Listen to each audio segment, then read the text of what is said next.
Hey everybody, this is the last major article from Bungie before the biggest and last ever content update to D2, Monument of Triumph, going live on June 9th. This goes over every ability and armor change, both regular and exotic armor changes. There is a lot of info to get into, so here we go. Ability Sandbox Update.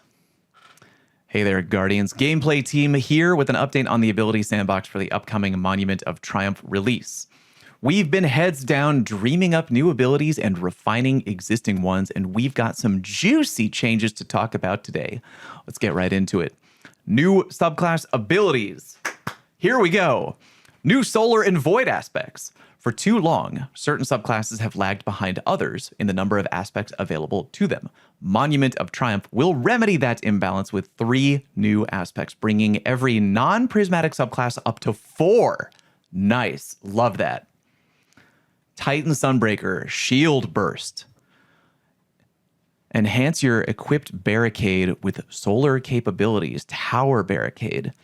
Your barricade slides forward. Oh, that's what we watched in the trailer. Your barricade slides forward across the ground before stopping, allowing you to advance in safety. Rally Barricade. Standing behind your barricade grants scorching rounds to your allies' solar and kinetic weapons. Scorching rounds to a kinetic weapon? That sounds fun. While your barricade is deployed, activate your class ability again to remotely detonate it. What? Scorching combatants caught in the detonation. Dealing damage increases the power of the blast. Yo, that is cool. The ability's damage increases with your class stat higher. Oh, it was 100 or higher. Okay, great. Wow, I kind of like that. Very sexy. Enhances your equipped towering barricade with solar capabilities. We just read all of that. Excellent. New Solar Titan Shieldburst aspect preview. Yes, please. How is that? Is that really loud? It might be really loud. Let's turn that down. Sorry if that was really loud. Hold on. Okay, pop the barricade. That's great. Now detonate it. Yeah.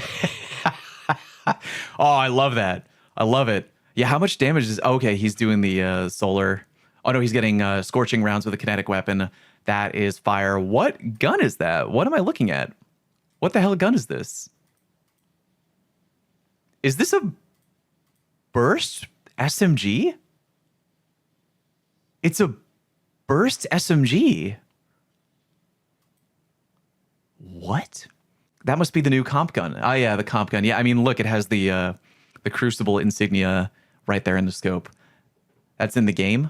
Oh, it is? Quickly pausing the video. Hi, everybody. Fallout here with a very dirty monitor. Yeah, I was not aware right away when watching that video that the SMG in question was already in the game. I thought it was a new weapon. You want to know why I thought that? Because if you think I've been fucking playing comp all this time with no population and cheaters, then you're out of your goddamn mind. Being familiar with the comp. Get the fuck out of it. Okay, back to the reading. Go. The Shieldburst aspect essentially turns your barricade into a wall of glass with a C4 charge strapped to it. It'll charge up over time when it takes damage and when you deal damage while it's active.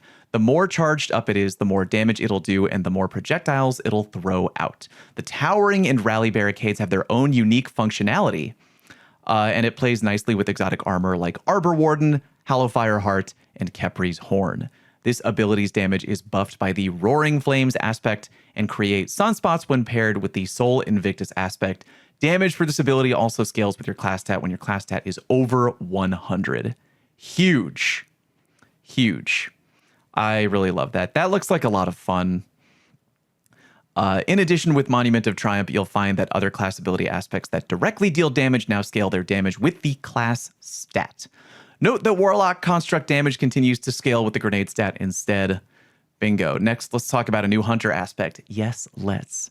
Hunter Gunslinger aspect Crackshot. Let's read the one down here. Activate your class ability to fire up to 3 scorching shots at targets you've marked. Aim at targets to mark them. Whoa. A dusty leather hat, scarred by the nicks of countless forgotten skirmishes. You walked away from those fights. Your foes didn't. Activate your class ability to fire up to 3 scorching shots at combatants you've marked. Aim at targets to mark them. Landing all 3 shots will cure you. Wow. That's really interesting.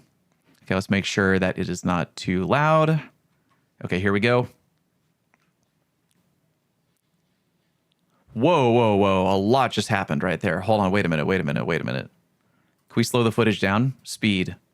Slow it down. Slow it down to 0.5.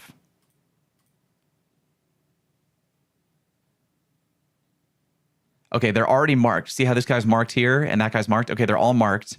He's not even aiming really, so you can mark them via hip fire, which is good. Jesus Christ. Dude, class ability mini golden gun on demand? Wow. You can trigger in the air and you can change direction when you trigger it too. Betting some folks use this like an air dodge. Wow. Okay, that is really actually sick.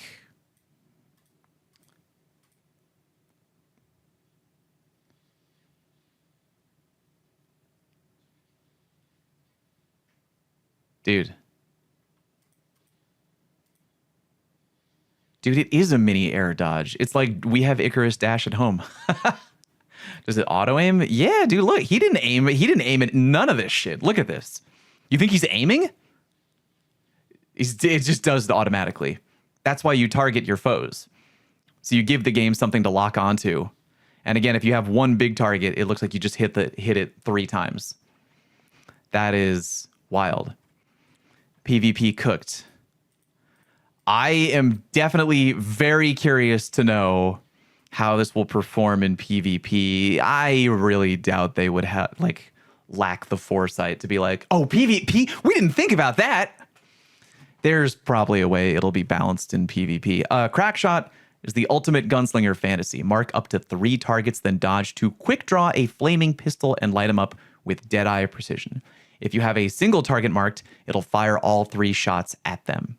If you have multiple targets marked, it will split the shots between them. Landing all 3 shots will cure you, providing some breathing room mid-combat. It can also be used while airborne, and damage from this ability scales with your class stat when your class stat is over 100. Got it. There are some strong exotic armor combos with this one, including Radiant Dance Machines and 6th Coyote. Oh, yeah, that would be very interesting. Get more class ability energy, and you can combo the Scorch stacks with other Scorch sources to cause ignitions. It also pairs well with the On Your Mark and Gunpowder Gamble aspects, as Crackshot damage counts towards their progress. Last but not least, the new Warlock aspect. I am definitely really excited about this. Soul Siphon. Ready this aspect by striking a foe with your powered melee ability. Once readied, press your melee ability to begin siphoning energy from all combatants in front of you, dealing damage and gathering overshield and class ability energy from each target. Soul Siphon's damage is scaled by the enhanced benefit of the melee stat. That is very interesting. Okay. Already thinking of how that might work with like Winter's Guile or whatever. Yeah. Okay, here we go. Hold on. Don't be too loud, please.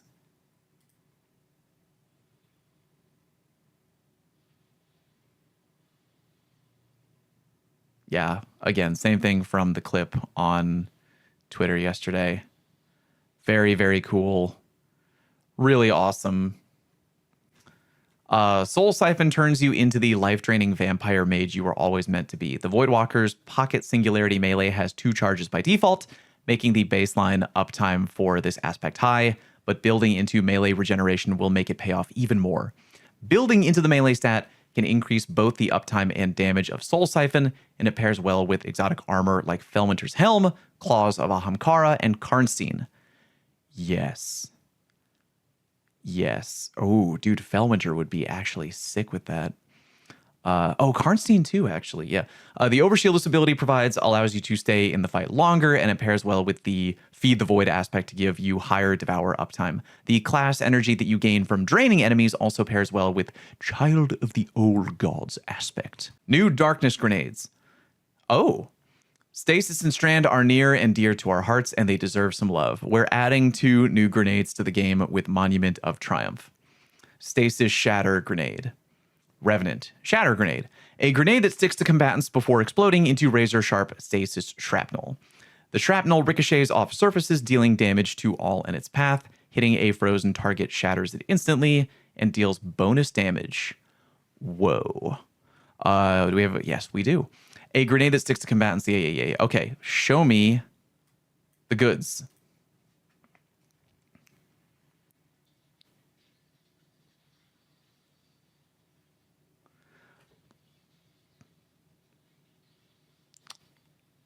I mean, that seemed like overkill, but hold on.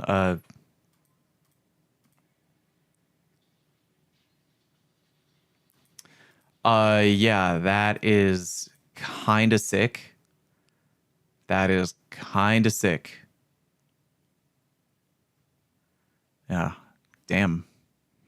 I mean, I wonder how much the bonus damage is. I mean, I guess I could comb through the numbers to see how much the bonus damage is. 445 on that one on the right, 421 on the one on the left. That's interesting. 325, I'll do math later. The Shatter Grenade's primary function is dealing damage, though direct hits will freeze combatants and slow enemy players. It is more effective in enclosed spaces where the shrapnel can bounce around multiple times to shred targets, but it's also effective against loosely grouped enemies. If you throw it at an enemy who is already frozen, it'll explode immediately and deal extra damage. Hunter Revenant enjoyers are going to hell. We'll be happy to hear that the Touch of Winter aspect also has a unique interaction with this grenade. Oh yeah, the one that gives grenades enhanced functionality. Ooh, God, I wonder.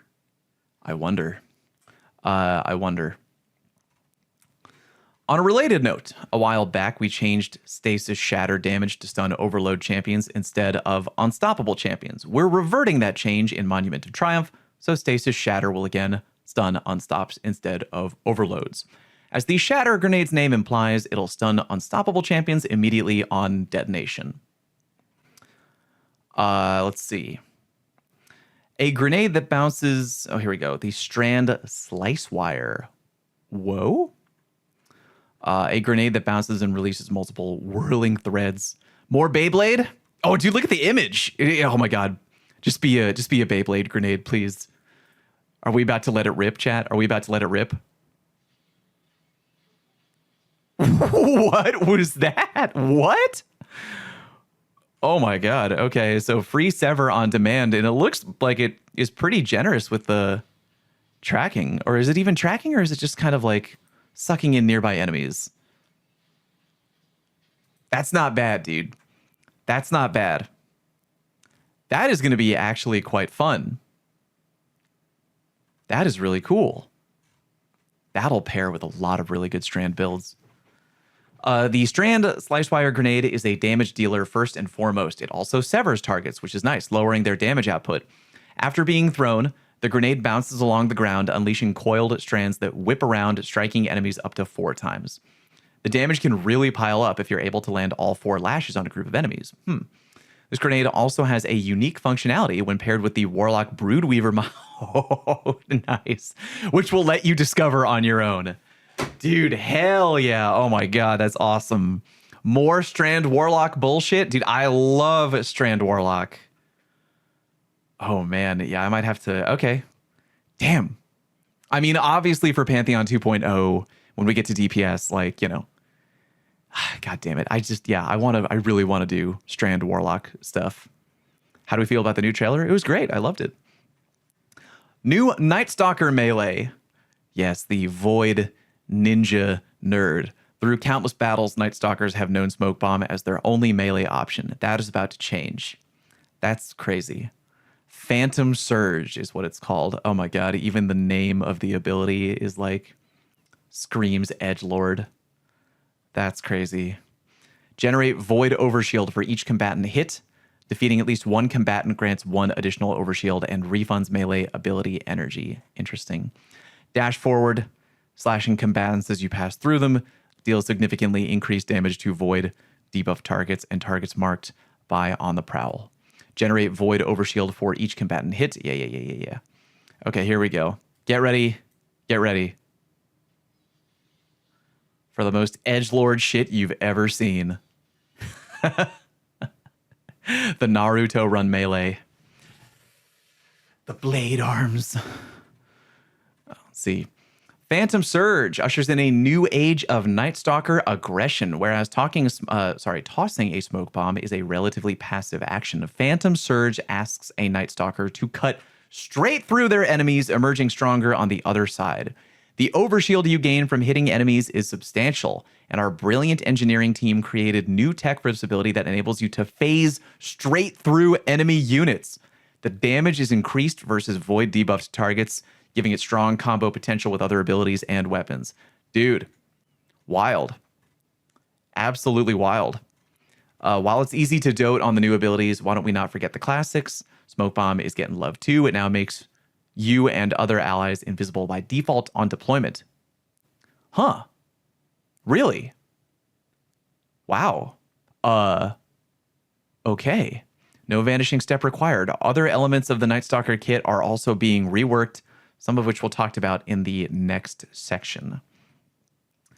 That might be interesting in PvP. That's a sizable change. Ability reworks. We've reworked a few abilities to make them fit better in their kits or enhance them in general. Let's talk about the Hunter's Trapper ambush aspect first. Oh, here we go.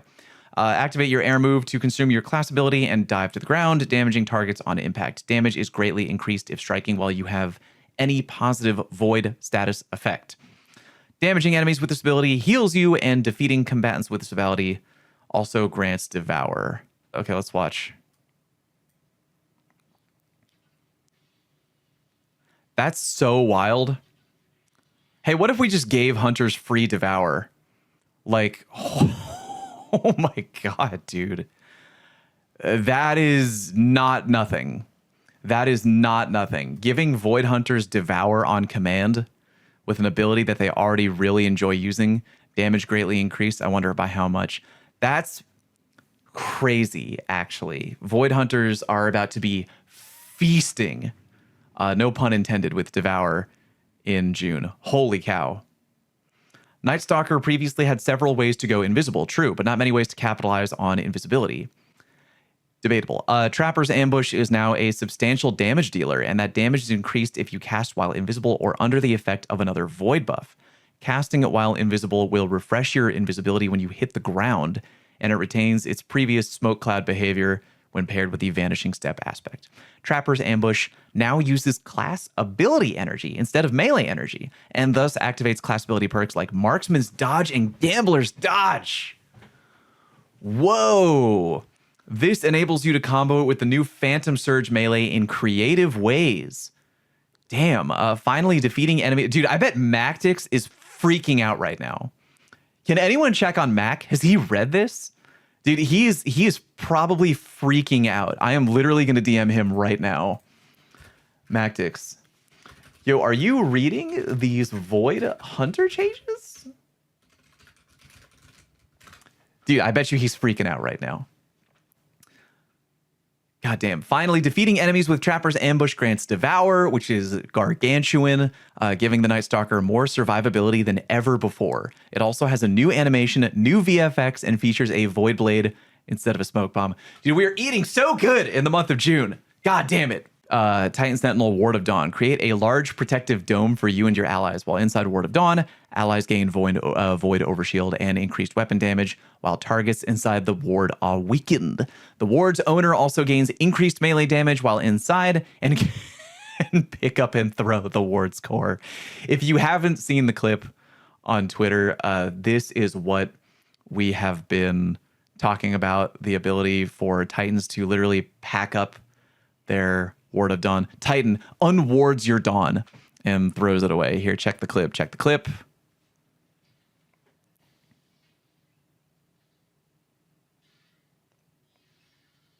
Check it. Pick up Ward of Dawn. he just picks it up and throws it. And like they get kind of vacuumed in, you know. That's pretty dope.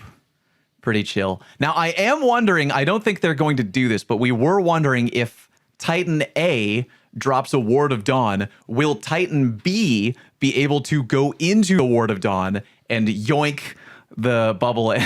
Like, can you steal your teammates' Ward of Dawn? I don't think that will be a thing, but holy Lord, that would be so goddamn funny. It would be hilarious. They would never do it in a million years because the amount of trolling that would happen would be incredible. But Ward of Dawn is now a giant Thunderdome that you fight inside at more than twice its previous size. Oh, I didn't know. I didn't notice. Oh, it actually is much bigger.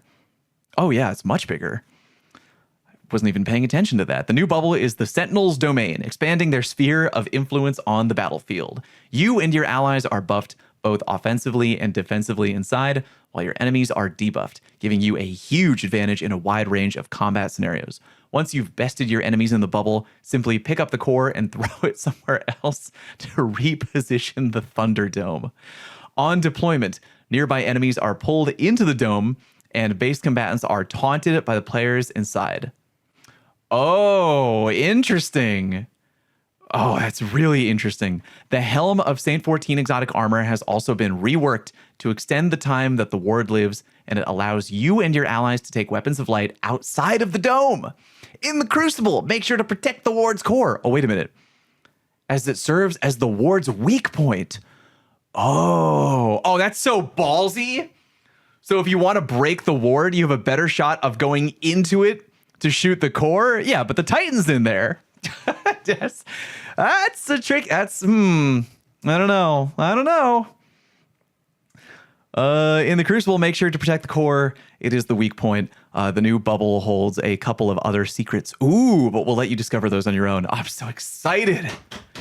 For our final highlighted ability rework, why don't we look at the Warlock? Warlock, the Brood Weaver. Mindspun Invocation, Threadling Grenade. Hold the grenade input to charge your Threadling Grenade, causing it to weave a Threadling nest at the impact location that repeatedly spawns Threadlings.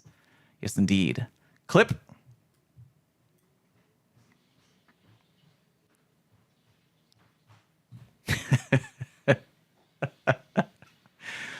Oh my Lord Almighty. I am become the Worm Daddy.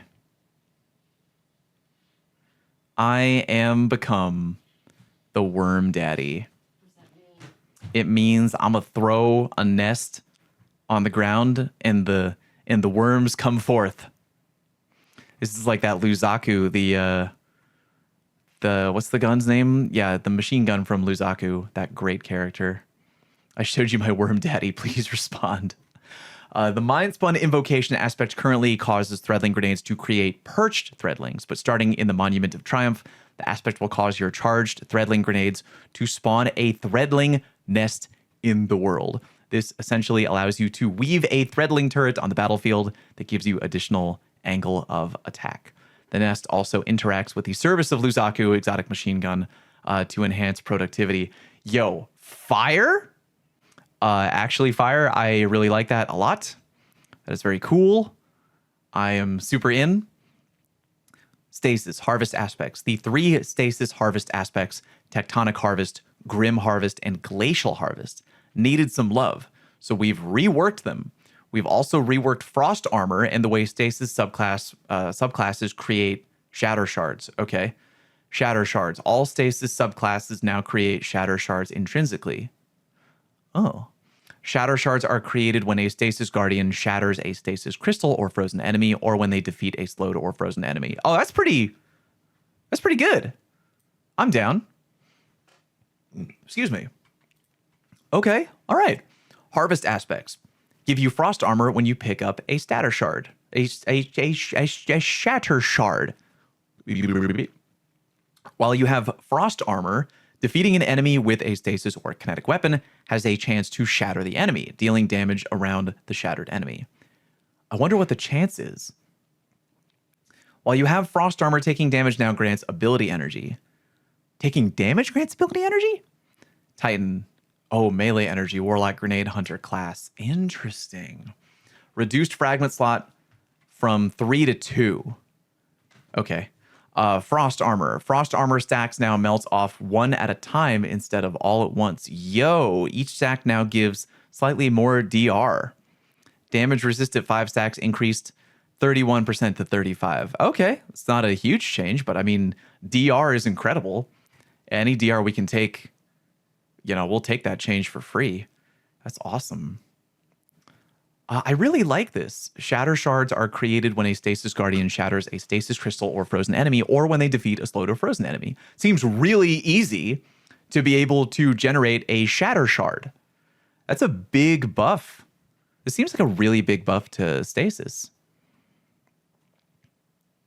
When using a Stasis subclass, you can now create Shatter Shards without equipping the Harvest aspects. The Harvest aspects will continue to give Frost armor when you pick up a Stasis Shard and grant a powerful benefit while you have Frost armor. Meanwhile, Frost armor stacks now fall off one at a time. One stack falls off every 5 seconds by default, or every 6 with Whisper of Rhyme, allowing for much higher Frost armor uptime. Ability balance changes. Alongside the above new abilities and reworks, we've packed a ton of other ability balance changes into this release. If we talked in depth about all of them, we'd be here all day. I got time. I got time.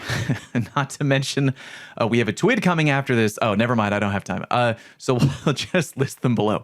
We're going to omit some of the more minor changes to avoid bogging down the blog.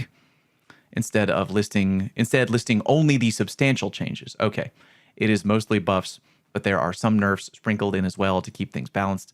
Look for the full list of patch notes when Monument of Triumph launches on June 9th. Warlock, Dawnblade, Heat Rises. Oh boy. Oh boy, what are they about to do? Heat Rises. While Heat Rises is active, it now reduces the accuracy of combatant attacks versus the Warlock. Oh. Interesting. I was not expecting a buff. Heat Rises no longer decreases the initial burst of speed provided by activating Burst Glide. Oh. Okay. Icarus Dash. Increased fragment slots from 2 to 3. Oh. I was not expecting that. I was not expecting that. Damn. Damn. It's fucking hard enough to shoot those floaty. Well, this has got to be PvE only. They're not going to reduce the accuracy of... They're not going to reduce the accuracy of attacks versus the Warlock in PvP, right? Right? That can't... That's definitely not a thing that's going to happen. This is for PvE. There's no way. Combatant is usually a term used only for PvE, like 9 times out of 10. There have been times in the past where the term combatant has, you know, meant more than PvE, I think by mistake. But like, yeah, combatants is usually like 99 times out of 100 is referring to PvE. That's not, they wouldn't make it so that if you shoot a Warlock in the air, your bullet kind of like reverse magnet bends off the cone. That's not going to be a thing. So that's a PvE buff. But the increased fragment slot for 2 to 3 on Icarus Dash. DMG is in the chat. He says it should be PvE only. That's exactly what I thought. Huge, but double check. Thank you for double checking that. But I'm not worried. Stormcaller, Chain Lightning Melee. Increased damage versus combatants by 100%. Ayo now has 2 ability charges by default. By default? Ayo. Lightning Surge. Increased fragment slot from 2 to 3. Ayo. Voidwalker, Child of the Old Gods. Oh, my special little void child who does not know how to attack people. Now suppresses combatants for a short time after initial attach. Nice. Increase the child's max speed and acceleration by 100%. Nice. Increased fragment slots from 2 to 3. Yo, they're buffing the child hard. Dude, no child left behind. This kid is getting pulled. He's getting pulled up a grade. Nova Bomb, Cataclysm, Super. Allied projectiles now pass through Nova Bomb projectile instead of colliding with it. Oh. Oh, that's good. I like that. Okay, huge. That's a good change. Shadebinder, Frost Pulse, Aspect. Now grants 5 stacks of Frost Armor if this ability freezes a target. Hey, yo. Increased fragment slot from 2 to 3. That's a Stadia time buff right there. That's the Stadia time buff. Confirmed heat rise change is PvE only. Love it. Figured that would be the case. Beautiful. Beautiful. Broodweaver. The Wanderer aspect. Threadling final blows now reduce your tangle cooldown by 1 second. Okay, sure. Titan. Sentinel. Offensive Bulwark. While the player has a Void Overshield, final blows now grant melee ability energy. Oh, okay. Okay. Unbreakable aspect. Final blows with Unbreakable Blast now grant Devour? What? Dude, you gotta be kidding. You gotta be. That's a crazy change. They are really, really, really trying to get Titan players to use Unbreakable. That is awesome. I have a build video a long while ago. It's got to be over a year. It's actually probably a year and a half now. Final Shape released 2 years ago. An Unbreakable build, which was pretty fun. Dude, Devour is crazy. Giving Devour to Hunters and Sentinel, that's actually a wild change. Slightly increased the size of Unbreakable's blast. Wow, it's a big buff. Bastion, increased fragment slot from 2 to 3. Good lord. Shield Bash, increased damage versus combatants by 100%. Good lord. Striker Thruster can now be activated while airborne. What? What? Whoa. Whoa, that's actually crazy. I'm telling you right now that we're going to hear from a bunch of, get ready to hear this from the Titan mains in PvP. Oh, yeah, but the Warlocks, they get to use Icarus Dash wherever they want. Oh, I have to use my class ability? Oh, it's bullshit. Boycotted. Tweeting at Bungie every day until they let me use it without burning my class ability. That's a good change for the Titans. That's a good change. Knockout aspect no longer grants a lunge range increase versus enemy players. Ooh, hashtag Titans mad. Note this change should reduce some awkward rubber banding in Crucible melee battles. Fair. I mean, you know what? Knockout has been high on the hog for a long, long time. That's crazy. That's crazy. Touch of Thunder. Lightning Grenade now grants 5 stacks of bolt charge per hit. Okay. Flashbang Grenade now explodes on initial bounce in addition to, little double explosion there for the flashbang.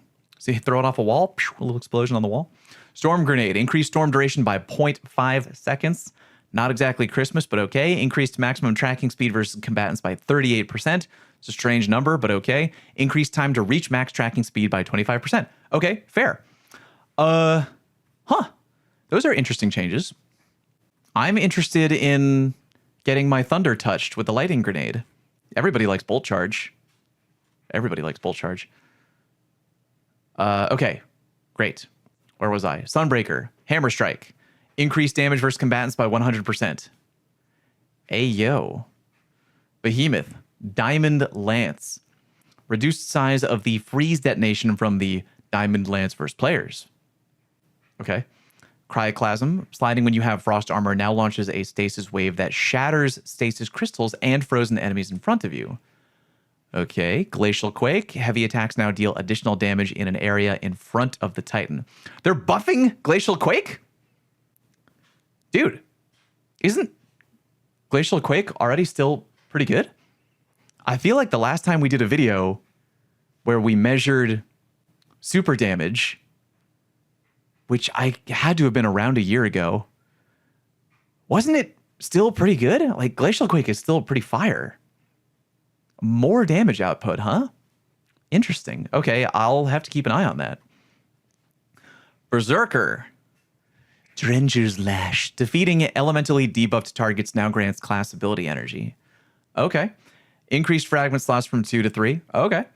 The suspending waves impact damage now scales with your class stat when your class stat is above 100.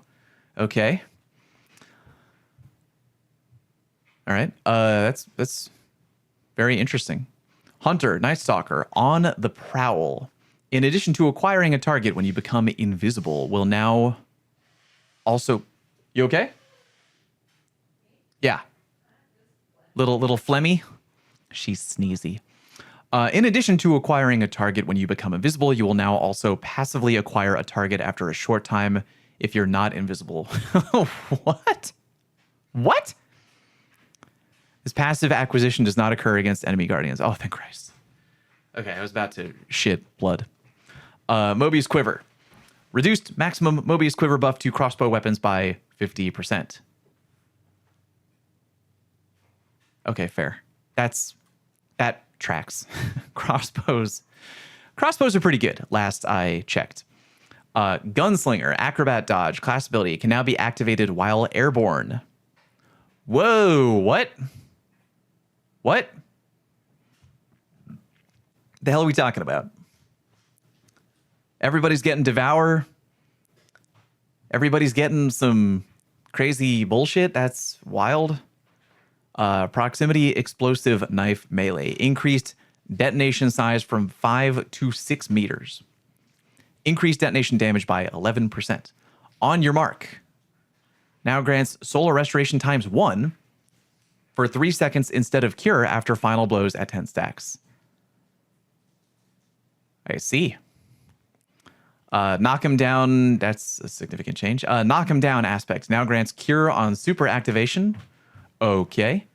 Blade barrage. Increased knife projectile speed and tracking. Increased knife detonation size from 3 to 4.25 meters. Increased knife detonation damage by 10%. Trying to remember, a blade barrage wasn't that good last time we did a super damage test, which again has been a long time. Knife detonations now scorch enemies. Oh.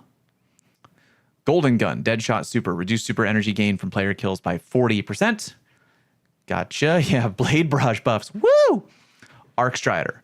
Arc Staff now grants bolt charge stacks on a kill. I see.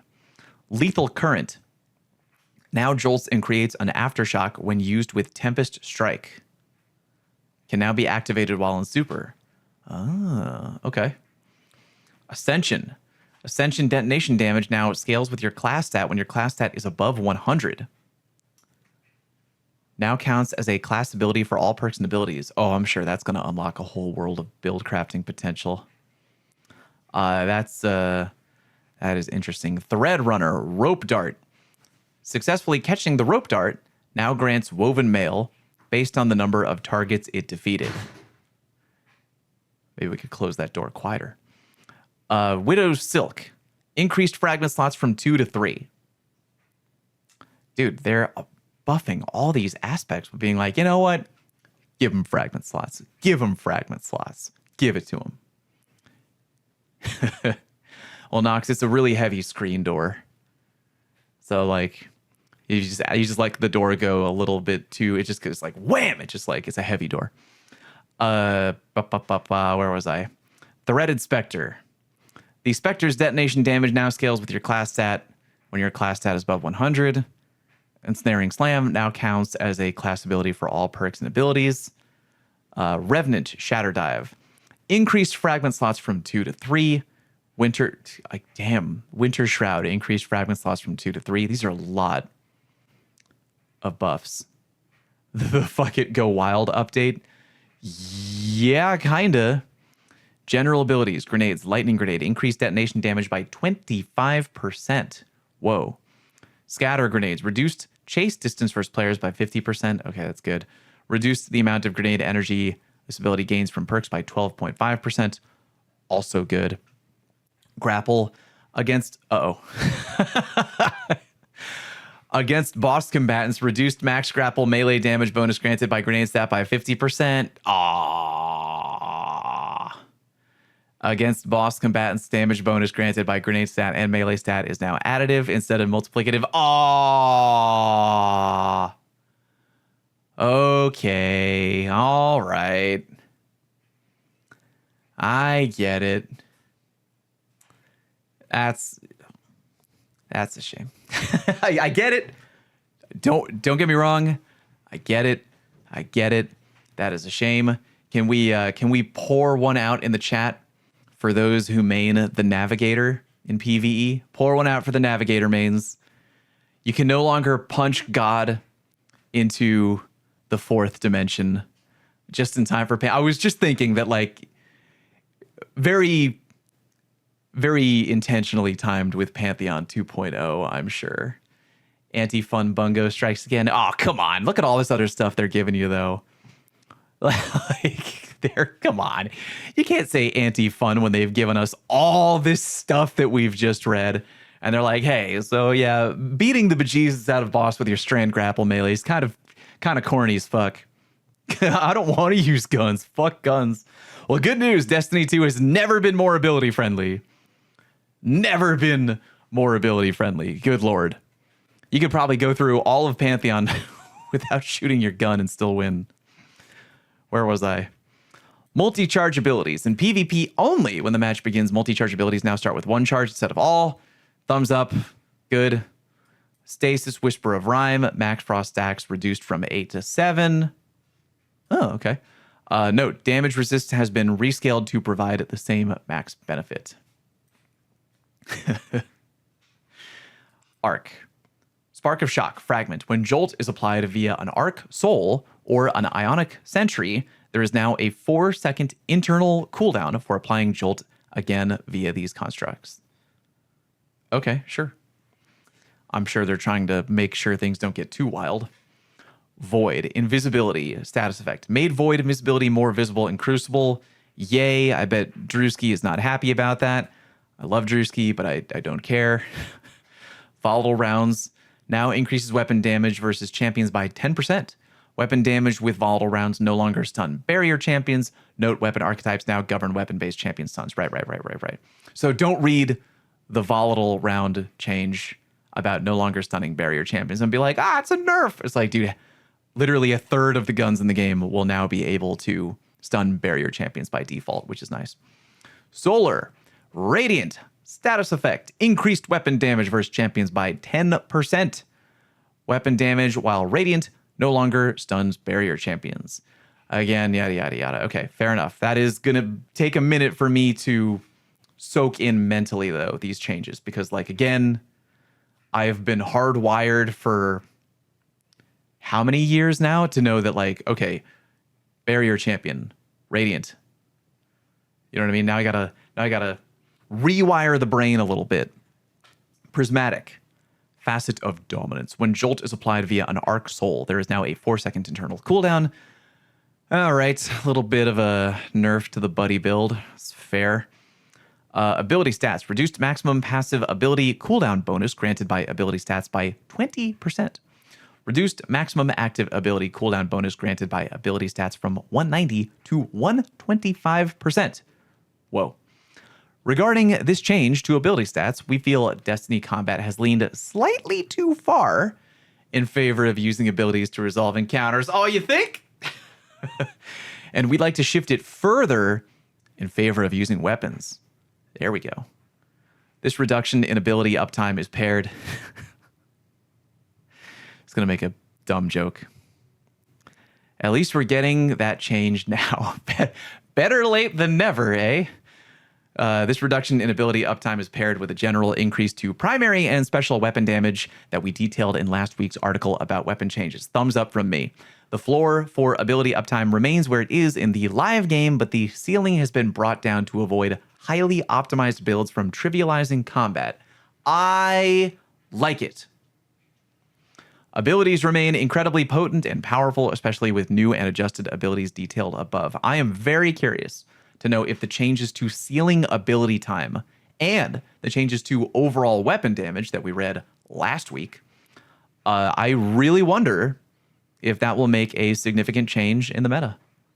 I don't know. I don't know. Anyway, I guess we'll see. Another change we want to provide context for is this. Supers. Reduced super energy generation from dealing damage to bosses by 60%. Whew. With the changes to Super Generation and the Super Stat in the Edge of Fate, the boss damage meta shifted hard into Super Spam. Yes, indeed it did. Don't believe me? Ask your local Thunder Crash Titan. They'll tell you all about it. It became possible to cast more than 6 supers in a single boss damage phase, which isn't the place we want supers to live. We worked with our internal raid and dungeon test group to refine super generation to a healthier place. Good. Good. That's a good change. That's a good change, I feel. That makes sense.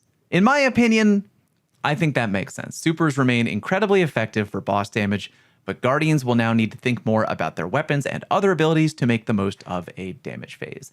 I think that is a good idea. Feel free to disagree, but like, yeah, it makes total sense. Yeah, I think it's a good change.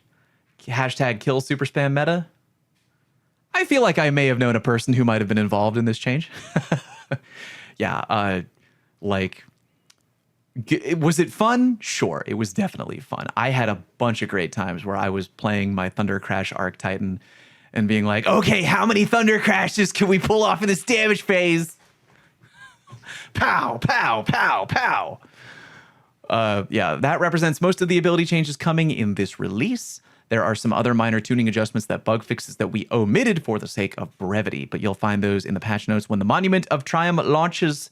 Triumph Armor 3.0. Ever since the release of the Armor 3.0 system rework, we've seen increased variety in how players make their builds and leverage stats. However, there were always a couple of things that felt missing from the full picture. Oh boy. Like all the other stat combo archetypes, maybe? It's about time we fit those missing pieces in Monument of Triumph. Armor archetypes. Our general goals for armor archetypes are as follows. Armor archetypes should help you understand and communicate your build crafting options with stats. Each of these 6 stats should be equally represented. Okay. Are we going to get a nerf to the weapon stat? Armor archetypes should support as many builds as possible. There should be as few armor archetypes possible. Adding too many bloats the amount of armor you may want to keep in your vault. That is true. And the size of the random roll pool, on top of making it harder to learn, understand, and communicate the stats for a build. No single armor archetype should dominate the build crafting space across the game. That definitely doesn't happen now. Wink. We expect that the nature of stats means that some archetypes will be more popular in specific types of activities. This is more about not making a best armor archetype for all non-Crucible activities or vice versa. We think that the original 6 archetypes have fulfilled these goals admirably. However, certain builds require significantly more tools to get the stats they need. Since this doesn't usually limit the power of a build and instead primarily limits build variety, we plan on addressing this by adding 6 new armor archetypes. Click on each for a sample armor. Oh. Siegebreaker, Health and Grenade. Okay. Skirmisher, Melee and Weapons. Interesting. Demolitionist, Grenade and Class. Okay. God, Warlocks with that armor. Good lord. Colossus, Super and Health. Okay. Colossus. Reaver, Class and Melee. Powerhouse. Weapons and Super? Oh, dude, this is it. Oh my god. Oh man, okay. Well, someone, Jesus Christ. Dude, has someone checked on Salta Greppo? Yeah, Lunar, GG, it's over. Weapon Super, that's the one. That is the one you want to farm for. I don't get it. What does this change? Top 1% players, top 1 of the 1% players, like Salta Greppo, Bog, Snazzy Rock, etc., have been like, Weapons and Super are like the best PvE endgame armor stats. pretty much without question. And there's no current armor stat combination in the game that allows you to do both weapons and super.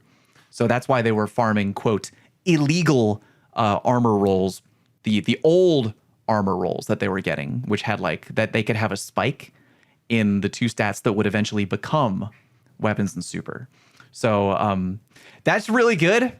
The powerhouse armor, if you're interested in endgame PvE content or just making like the best PvE armor available for a damage phase, I should probably say. I mean, like, we don't know what the DPS meta is going to be. And of course, if you're playing like, I don't know, like a Warlock buddy build, you know, you could go into Grenade or something like that. But like specifically for like DPS rotations, it's very likely that powerhouse armor is going to be like good. Our goal is that despite exciting options for those that want them, looking at you, Powerhouse, your current builds won't be so outclassed that you feel like you must replace the roles you already have to be effective. But if you want to experiment with new builds or further fine-tune your stats, there are more options to build the distribution that you want. Before we move on, we wanted to tackle a few questions we're expecting from our build crafters out there. Okay. Will the new archetypes be available on all armor? Almost any new Armor 3.0 drop from anywhere in the game can drop with the new archetypes. Excuse me. The only exceptions are the exotic class items, which will keep their existing stat roll behavior. Okay. What about the missing stat combinations? Aren't there 30 possible archetypes? As mentioned above, we want to avoid bloating the pool, making a clear best choice for all the Crucible or all PvE, and we want to keep each stat equally represented. We believe this is the right number and combination of archetypes to introduce to fit those goals, especially when combined with armor mods and subclass bonuses. Not counting mirrors, there will be only 3 armor stat pairs that are not available. I'm trying to think of what they are. Is it going to be harder to grind armor now? No. With the combination of 6 new archetypes and the sheer number of armor set bonuses available, it made sense to give the armor mods on your Ghost a boost.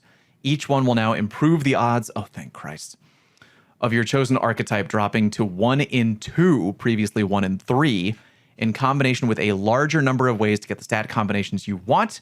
We believe this will make it significantly easier to get the stats you need for your build. Based, good call. Now let's talk exotic armor stats. Exotic armor stats. When we originally released Armor 3.0, we had longer term plans to give exotic armor a way to access higher tier behavior. Originally, we had planned to give them a deterministic route for upgrading. However, we've ultimately realized that it was healthier for the game to take the most straightforward approach. Moving forward, all exotic armor will have tier 5 stats. Whoa! And will have access to all tuning mods. Whoa! This applies retroactively. Whoa! To all Armor 3.0 exotics other than collection rolls. That makes sense. So if you don't want to trade your armor out for one of the new archetypes, you won't have to acquire them again. Wowzers. Yeah. All tunings is this is interesting. That's a big change. That's a big change. Good golly, Miss Molly. Armor set bonuses. As they've settled into the sandbox, we've seen Guardians leverage armor set bonuses in a lot of different ways. Overall, we're happy with how they fit into their role as a more flexible element of build crafting across the game. However, there's a couple things we felt we should address. First, there's a 2-set bonus perks that were big enough outliers that they needed balance adjustments. Ride together, die together. Smoke jumper 2-piece. Oh, yeah. Decreased the maximum damage resist granted from 50 to 40. I get it. That was a pretty good one. Yeah, while the rapid decay nature of this DR means that it can provide a high bonus without being a problem, the ease of availability, of Orbs of Power, is so easy to take advantage of. A long time ago, I made a video kind of ranking and reviewing every armor set bonus in the game at the time, which I probably need to update. And yeah, I mean, like, free DR is, come on, what are we doing here? It's really good. Where was I? We believe this adjustment hits a sweet spot where it still is potent, but not a must pick for all content. Okay, fair. Superluminal Motion, Wayward Psych 4-piece set perk. Increased the health granted while moving from 15 to 30 health per second outside of the Crucible. The power of the Wayward Psyche, set bonus fell short of our goals for what a raid armor set bonus should feel like. I agree, especially Epic Desert Perpetual. Yeah, that's definitely like, crank that up. Perk behavior is unchanged in PvP. Good. The second issue is simultaneously more straightforward and harder to solve. The current available list set bonuses, while often fun to build craft with, can sometimes feel like they provide very few options. Many builds, even for Guardians seeking something outside the standard setups, end up not having enough options to pick from, instead defaulting to a small number of 2-piece set bonus combinations. It is crazy how hard they are cooking with all these changes, by the way. These are monumental changes. Solution is simple. We kill the Batman. As we've previously noted, we are refreshing a massive amount of gear across the game. That includes more set bonuses than we've previously made, compressed into a single release. We don't expect these to fully replace the existing options, which will still be available to earn. But you can look forward to a wide array of options, from elemental effects, ability synergies, and survivability to explosions, movement, and echoes of armor mods past. There's something for everyone to whet your appetite. In addition to some sets we've already announced, let's preview a pair of Destination Armor sets. Oh yeah. Armor set, Exodus Down, Nessus, 2-piece perk. Emergency Electromagnet. When your shields become broken, collect all nearby orbs of power and ammo bricks. That seems good. that seems good. What is the radius on that? Is it short or is it far? Because depending on how far away you can hoover that up from, that's quite good. 4-piece perk, Repurpose Charge. Whenever you gain, lose, or spend an armor charge, heal and gain additional damage reduction. Jesus Christ. This effect scales with the amount of armor charge gained, lost, or spent. Wow. Okay. That's also good. Veritas, Throne World. Lucent Transmutation. Performing a finisher on a combatant or landing successive powered melee final blows generates an elemental pickup based on your light subclass. Okay. Sure. That could be good for a wide variety of build crafting options. Lucent Tithes, 4-piece option. Performing a finisher on powerful combatants heals you and generates loyal void moths. That's really funny. A loyal void moth. Classic. Yeah, the radius is from here to there. That's true. It's just from here to there. Before we move on, we have seen one question coming up since our Monument of Triumph reveal that we would like to address. Will the Armor 3.0 versions of Raid Armor still have access to Raid mods? No. Raid mods are a feature exclusive to Armor 2.0 due to technical limitations. However, since we know certain raid mods can sometimes be more valuable than a set bonus, Armor 2.0 for all available raids will be focusable at Hawthorne for 10 Spoils of Conquest each. That is interesting. That was kind of a nice thing for them to do. They could have just been like, no, sorry, they're gone forever. Fuck you. Okay, sure. You can buy them from Hawthorne for 2. Okay, sure. That's not bad. It's like probably the best solution that we're gonna get on that one. We hope that new set bonuses tied to each raid actively provide meaningful benefits that give you a fun choice in picking between combinations of Armor 2.0 and Armor 3.0. Technical limitations, aka the PS5. I thought it was more like the spaghetti code is so deep and intricate, there is no way we could possibly untangle it. But I'm sure either could be correct. Exotic Armor Balance Preview. It just keeps going. Alongside the above ability and armor changes, we took some time to update a handful of exotics from each class, spanning multiple years of D2 releases. Okay. I wonder if a certain armor piece is in here that we are all probably guessing maybe in here. Anyway, why don't we dive right in? Lots of talking. Remember to drink water. We'll be fine. Worm Husk. Good Lord, I have terrible memories of that armor. At one point, Worm Husk was a genuine scourge upon PvP. Yeah.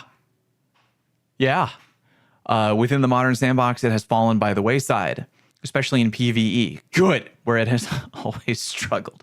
So we are giving it a facelift with some build crafting hooks. Ooh. This also comes with an update to Spirit of the Worm Husk to match these changes. Reworked effect. Solar multi-kills grant burning souls, while active solar ability damage is increased. And dodging greatly cures the player and nearby allies. Okay. So this is completely reworked?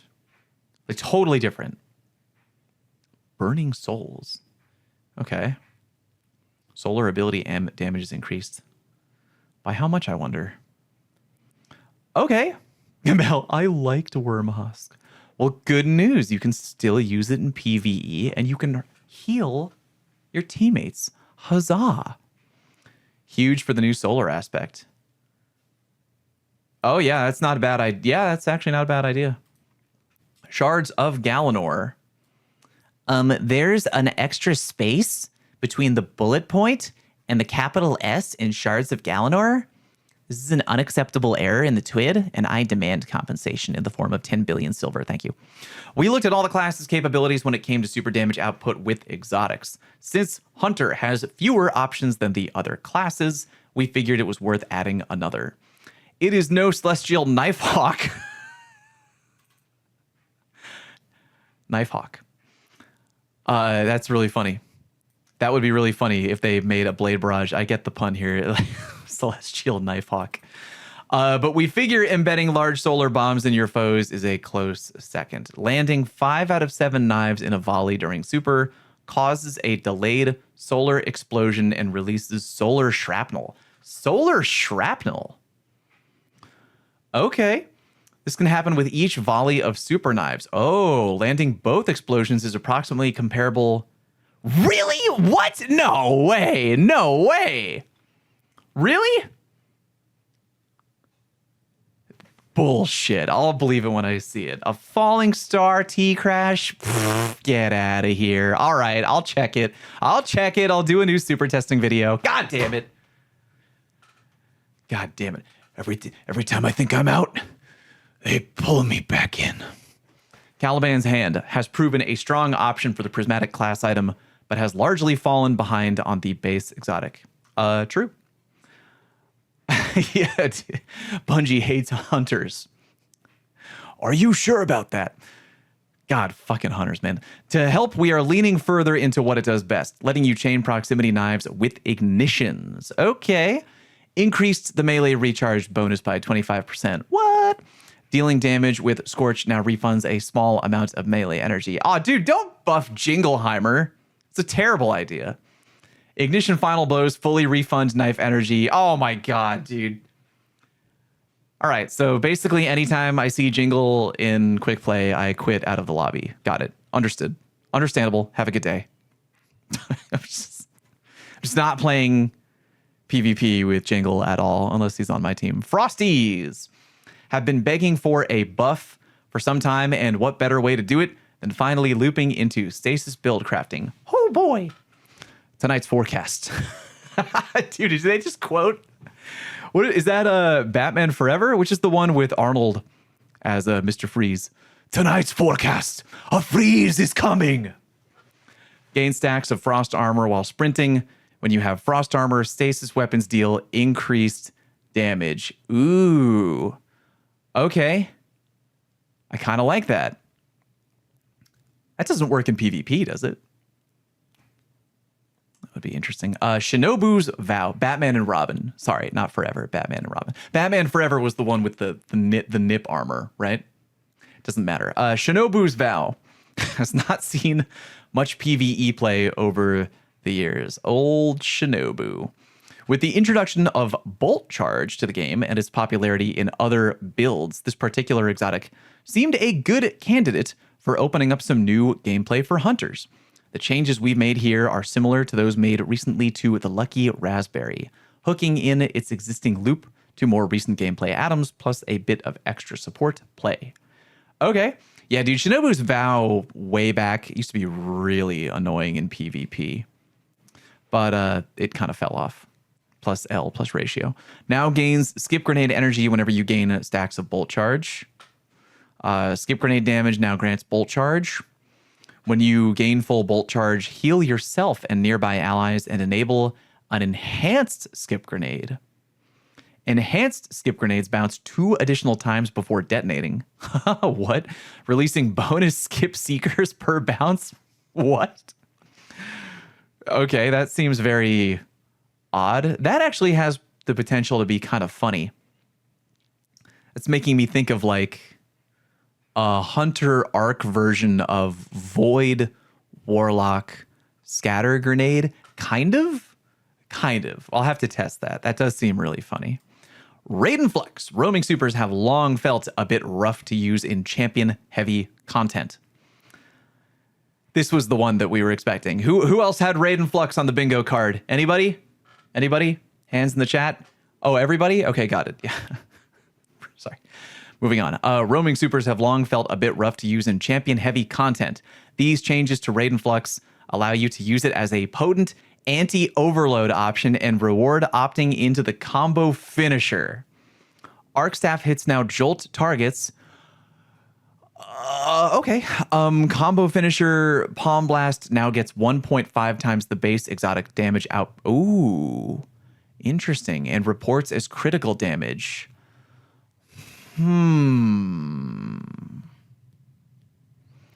Okay.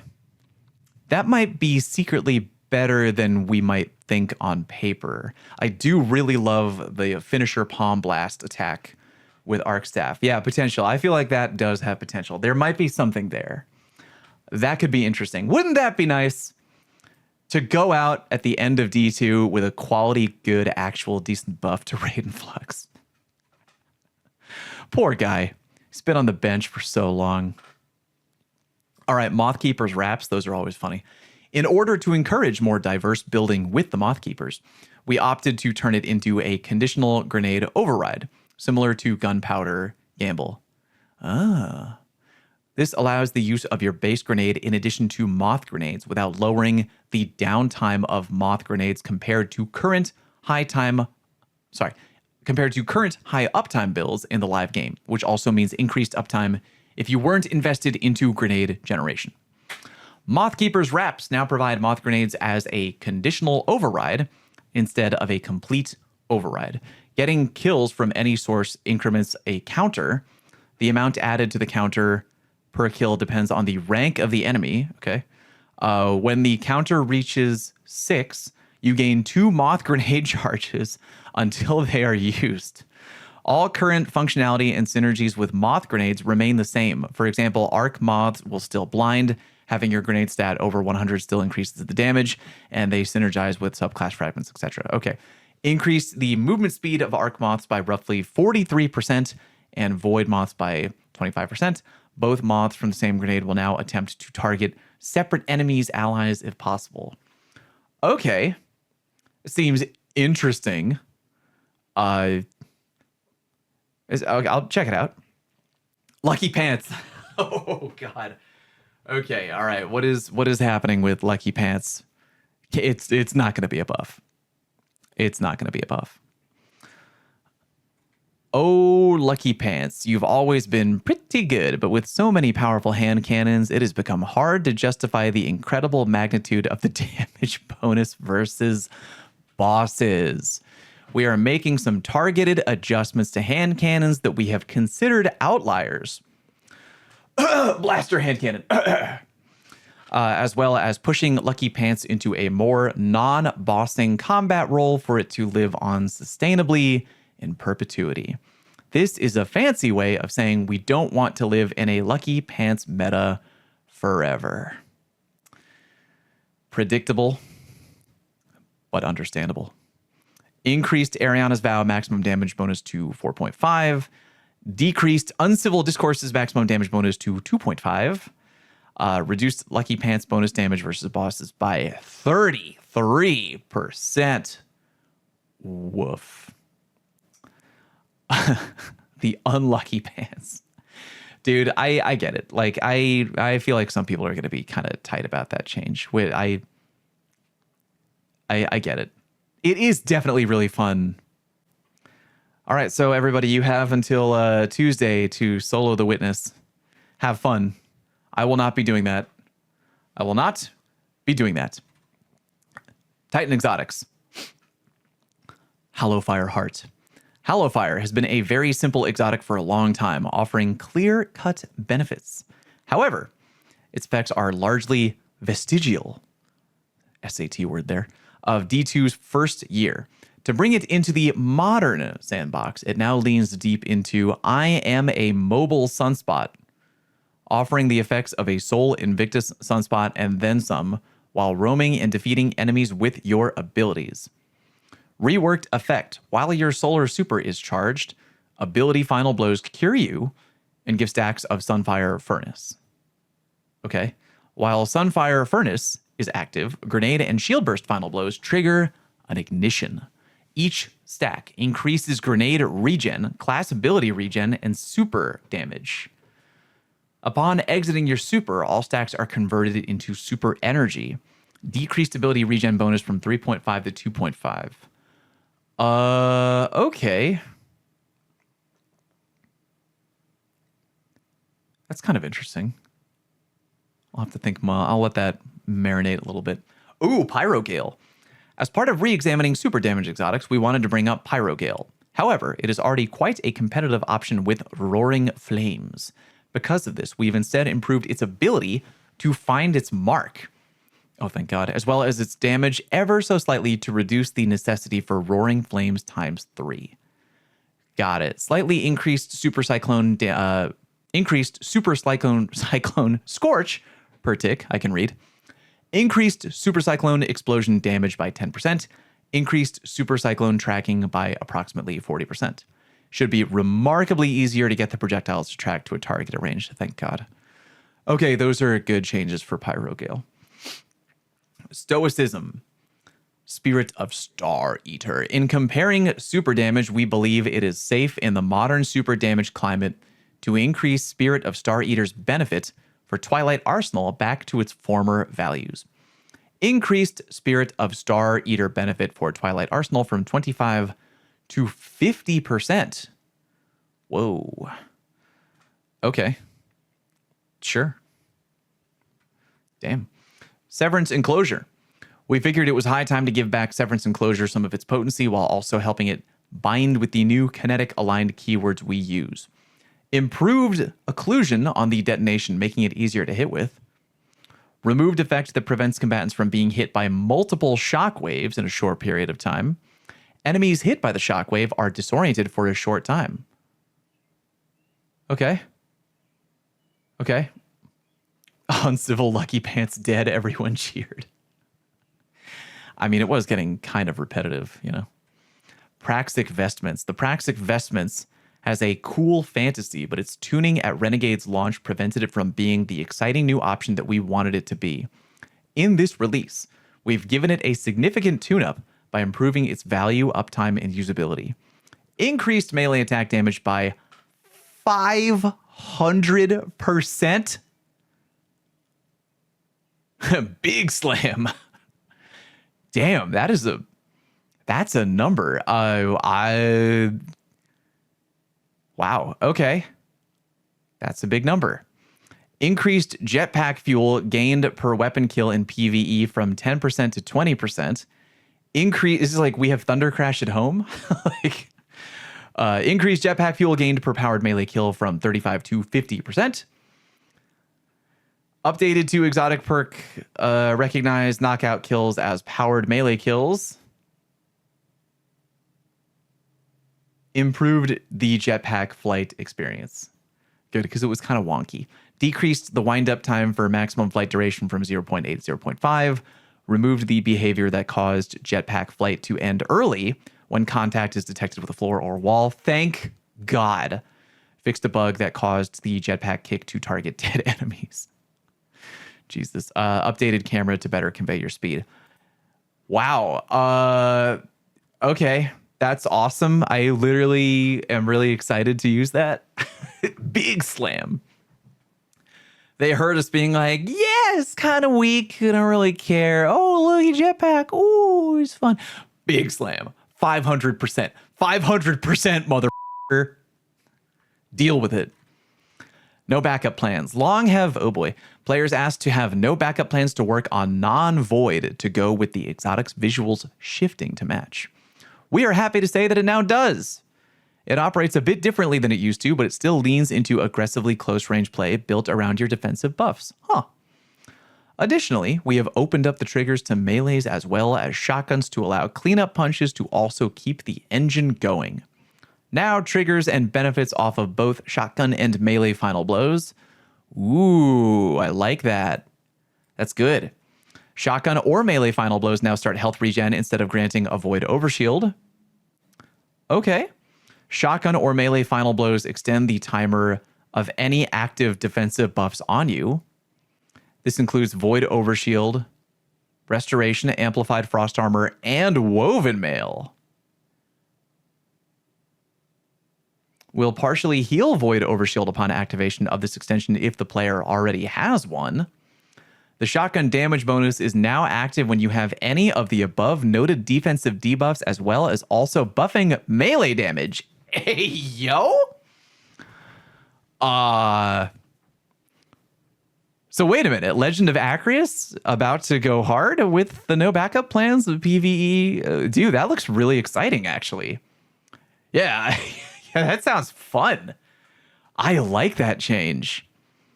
Oh boy, oh boy, golly gee. I can't wait to Legend of Acreus a boss. Yo, that's 6? That's actually sick. We have Lord of Wolves Captain.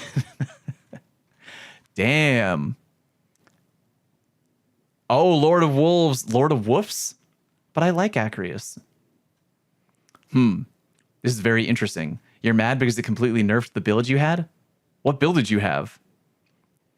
Fourth Horseman. Oh man, I think that could be very fun. I'm excited to try that.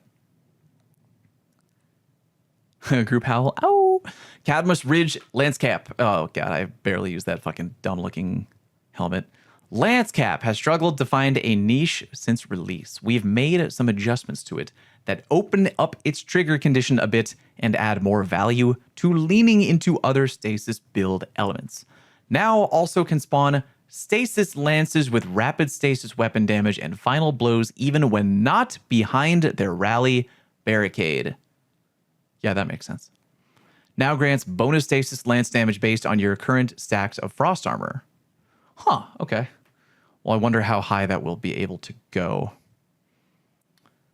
Point Contact Cannon Brace, aka Falcon Punch. Point Contact has routinely been at its best when you are just tap firing Thunderclap instead of charging it. Yeah, which is annoying. Which neglects the awesome fantasy of the ability. So we are making a couple changes targeted at making the user experience of charging Thunderclap with Point Contact better, which of course means more lightning. Activating Thunderclap also releases lightning strikes as you start winding up the punch. Lightning strike damage now scales further based on how long Thunderclap is charged up for, up to 2 times. This stacks with the bonus damage from casting while amplified. Ooh. Reworked melee regen from lightning strike kills to compensate for the new wave of bolts on charge up. No longer target tiered. Flat amount has been increased to compensate. Should see larger returns on average. Oh, dude, that's awesome. Yeah, that is a really funny exotic for Titans. Man, we'll have to like relearn so many. The meta is completely changing. The meta is completely changing with all of these changes. This is unbelievable. Helm of Saint 14. The current output Helm of Saint 14's Disorient in PvE is completely overshadowed by Weapons of Light. And alongside the rework to Ward of Dawn, we also found that the Disorient posed concerns in PvP. We took the opportunity to give this exotic a complete facelift that integrates it with the ward changes, provides a more appropriate replacement to the Disorient, and bolsters the fantasy of being Saint 14 inspired by his infinite bubbles from old story missions. Yeah, Ares, I'll make a video. Don't worry. Good lord. Unchanged. Weapons of Light continues to persist for the wearer and for allies upon leaving your Ward of Dawn. Added new VFX to Ward of Dawn to indicate it will provide Weapons of Light upon leaving. Removed. No longer disorients within your Ward of Dawn or upon blocking with the Sentinel Shield. New functionality. While Weapons of Light is active, kills or sustained damage from any source grant stacks of the Saint. Under the same circumstances, void and kinetic damage sources will also suppress in a radius around the victim. Huh? Okay. Picking up your Ward of Dawn consumes all accrued stacks of the Saint and then extends your ward's duration based on how many stacks were consumed. What? That's wild. Suppress on demand? Helm of Saint 14's energy with a specific exotic weapon has also been adjusted. I see. More on that later, I suppose. Feedback Fence. Feedback Fence has been a recurring point of feedback in the Crucible, even when not charged up. This should help. No longer provides any melee damage resist versus players. Ha ha ha ha ha. Where's Ray? Is she in the chat? Where's Ray? Is she in the chat? She's not in the chat. Get fucked, Feedback Fence. Rest in piss. Let me light up a cigar. Pack watch. Rest in peace, bozo. Blast Wave Striders. That was just too free. Feedback Fence was just too free. It was just like, do I feel bad knowing that a friend of mine, their favorite build is getting tweaked? A little bit. But was it corny? Oh, God, it was so corny. Blast Wave Striders. With many changes coming to the base Stasis kit, we looked back on how our dedicated Stasis exotics were performing and saw a spot to help improve the performance, consistency, and potency of Blast Wave Striders all in one fell swoop. This should help shift it from a highly situational tool to an on-demand Stasis explosion for aggressive behemoth playstyles. Good lord. Adjusted the projectile to mirror that of the Renegade's Behemoth Walker's Stasis detonation. Whoa. Decreased defeats to charge meter. Increased tracking strength of Stasis shrapnel on detonation. Should more effectively track frozen targets. Replacing sliding with on-shiver strike hits as an activator. Fixed an issue where multiple hits on the same frame wouldn't increment the perk buildup. Huh. Hey, Warlocks. All right, here we go. Nezarec Sin. For a lot of players, Nezarec Sin has been a solid workhorse exotic when all else fails to suffice. We didn't want to modify this use case, but we did see an opportunity to tie it into the new Voidwalker aspect. Tie the way to the final god of pain. It is your turn to devour your enemy's fear. Who knows? Maybe he's still listening. According to Bife, he's still around. New effect. Targets damaged by Soul Siphon are suppressed. Oh. Defeating suppressed targets or with Soul Siphon grants an additional 1.5 seconds to Abyssal Extractors. Interesting. I will tie the way. Okay. Yo, we suppressing now? Matiodoxia. In our super damage exotic audit, we found a couple issues in how Matiodoxia was dealing its bonus damage, which was leading to lower values than expected. That is interesting. Increased suspending burst damage from super combine by around 22%. No way. That is crazy. Now equal to a big boy, Big Daddy T-Crash. Skull of Dire Ahamkara. This Ahamkara Bone Helm is a classic exotic, but that is no reason to let it ossify. That's a big word. Har, har, har. Returning energy on super final blows is so 2017. Last year, Voidwalker got a second melee charge and a second grenade charge with Chaos Accelerant. Why not a second cast of Nova Bomb? So this is the change that they're making. I was wondering when this would show up because they kept on teasing, being like, hey man, 2 Nova Bombs. How about that? 2 Nova Bombs, 2 Nova Bombs, 2 Nova Bombs. This is the exotic. That's a good change. I'm not going to lie. Skull of Dire Ahamkara is not good in its current state. It is not good. So now, this seems decent. This Ahamkara Bone Helmet is a classic exotic, but that is no reason. I already read that. Where was I? Okay, why not a second cast of Nova Bomb? Better yet, how about we bring back Nova Bomb Lance? What? Why stop there? Maybe you could detonate your Cataclysm Nova Bomb with Nova Lance for massive boss damage, if you time it right. But you're special, and you can time it right every time, can't you, oh player mine? Wow. They brought back Lance. That's crazy. I used to use Lance all the time in PvP. It really made your blast radius teeny, but like, that's fucking crazy. New effect. After casting a Nova Bomb, you get a short period during which you can cast a Nova Bomb Lance. Destroying a Cataclysm Nova Bomb with a Nova Lance creates a Nova Vortex alongside the Cataclysm Nova Bomb Seekers. Wow. Unchanged. Super energy on Nova Bomb final blows and weapon final blows while you have Devour. The additional damage resist while casting Nova Bomb has been removed from the perk text, but remains as hidden functionality to help the new play pattern sing. Damn.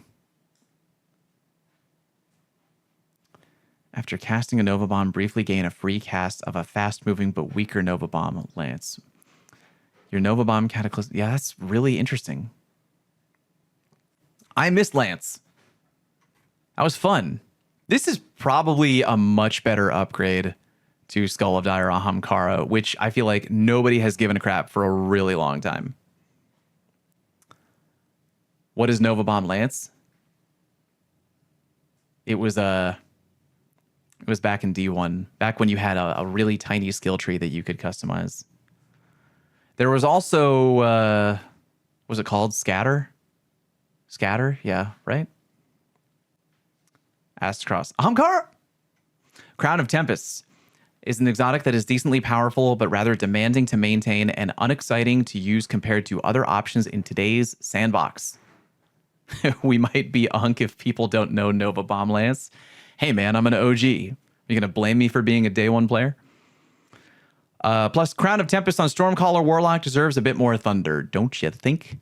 Increased the duration of conduction times in PvE from 7 to 10 seconds. New effect. While you have at least one stack of conduction tines, Ionic Sentry creates a Storm Grenade when it is deployed. Mantle of Battle Harmony. Let me reread that Crown of Tempest. I'm kind of like, my brain is turning into jello as we... Oh, is it Shatter, not Scatter? Yeah, Shatter makes sense. That's where you threw out 3 different Nova Bomb projectiles. Increase the duration of conduction times in PvE from 7 to 10. Okay, all right. Ionic Sentry creates a Storm Grenade when it's deployed. Oh. Yeah, I'm just reading too fast here. That's crazy. Mantle of Battle Harmony. Battle Harmony, oh yeah, that exotic used to be interesting, and then it went from interesting to who cares. Battle Harmony has been left a bit in the dust over the years. The changes here allow it to function even when fighting bosses, as well as give it a nice bonus for actually choosing to use your super, instead of holding on to it for the damage bonus. Now can trigger its super energy drain or weapon damage bonus on sustained weapon damage in addition to final blows. After casting your super, now gain surges for all elements and weapons matching your super's damage type cause detonations when hitting targets for moderate duration. Astrocyte Verse. Hold on, I'm reading too fast. You can now trigger its super energy gain or weapon damage bonus on sustained weapon damage in addition to final blows. Okay. Sure.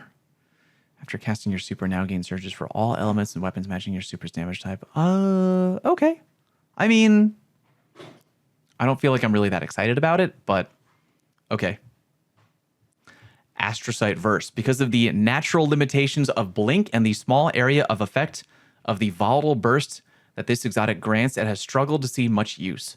To address these issues, we have added a new air move ability which should help add some flexibility to Link both in and out of combat and expanded its ability to apply volatile. New effects. While both this helmet and Blink are equipped, you can now use your air move to input to perform a dark blink. What the Christ is a... Oh, that's what it's called, a dark blink. Not a blink, a dark blink. Horizontally in any direction. Interesting. This ability has a longer cooldown in Crucible. Yeah, that makes sense. Huh. Blinking or dark blinking now grants volatile rounds in addition to the volatile explosion. I see. Okay, somebody tell Joey. That does sound interesting. Dawn Chorus.